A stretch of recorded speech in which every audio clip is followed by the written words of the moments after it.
isyu sa mga bit, mga kulo. Tara ko lang. Kaya siya nga part ko lang, sunog. Atong isuma. Kaya nga part na raw sunog. Inong daw ni Cole, umubot. Ano po ng engineer sa Honda nga. Wala man na tagayog safety. Gatugkod mga diri sa kulo, agi kulo. Nabangag na sa kadugayan ko. Kana siya. Saan man to? Nabangag na. Sige gagyagyan sa wire. Kaya di mo dapat ang wire. So ang hinungdan mo itong nadaot na yung sikip nasunog. Mayo na lang pod kaya wala mapil ang isiyo. Kapandar pa. So narang problema mga kulo. Muna siya nagdapat diya sa crankcase. Klaro na kasi na naglubong na. So buhato na napuok ra ba? Ato ning isumpay pitada ni diskarte. Duha gid ka wire, ang blue wire na apil man. Nara nga part luwas lang.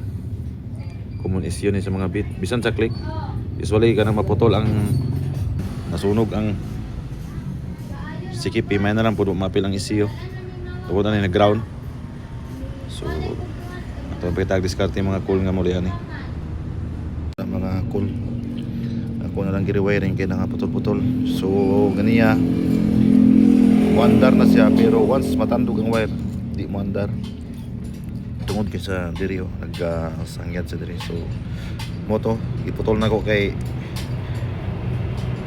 nangatabas man iwas ground na lang po may na lang kay wala madamay ng isiyo ani.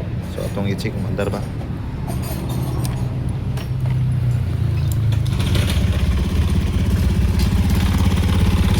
So akong gigamit yan nga si CP sensor. So mga call is sa click ra.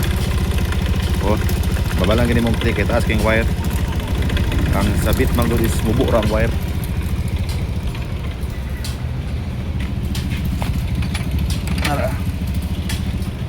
Tarang sabit mubo kay ang wire. I-press sa click hastang taas ha. Tara. So compatible ra ang click ug ang bit nga mga CKP sensor sa mga Honda okay ra.